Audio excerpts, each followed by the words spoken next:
thử Thọt anh với chồng. thọt của anh Rồi thọt đi. thọt tình ó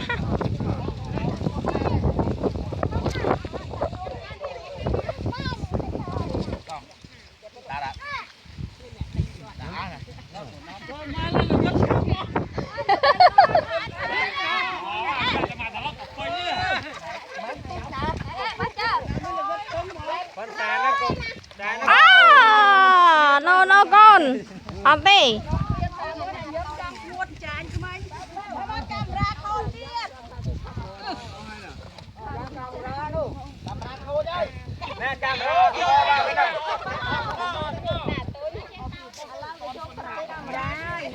tôi mồi nhầm này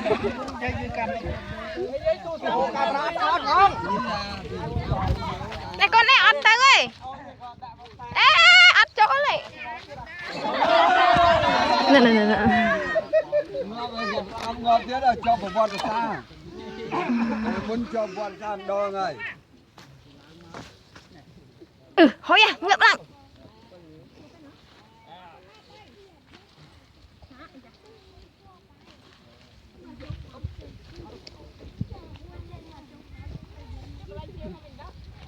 ta thì mới cái đào kia mà đặt con đặt lên con ạ à, lên đấy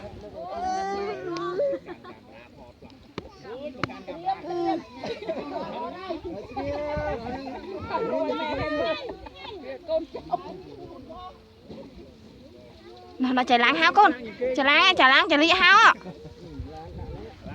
nói gì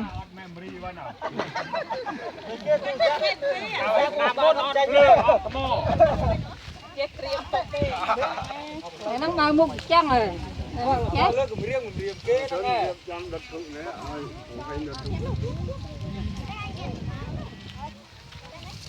chạy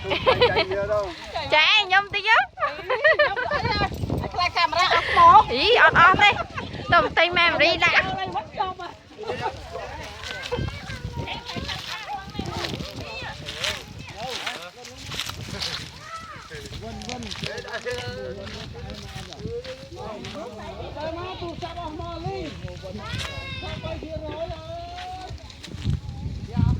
ôi tụi mày thăng con nó giờ đau thó cùng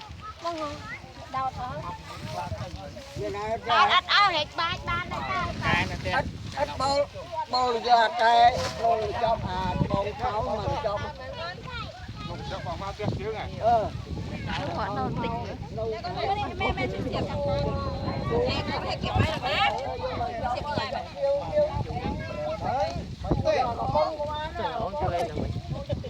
và biết chọn là nàng thơm mày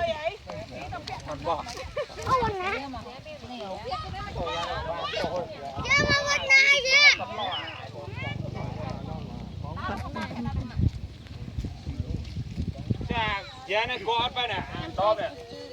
và đó đó này bài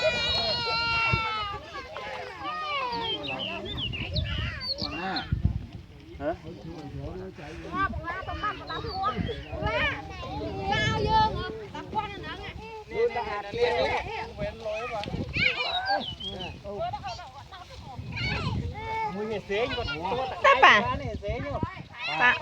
trời à giờ bị ố nó sao lại chẳng mía nha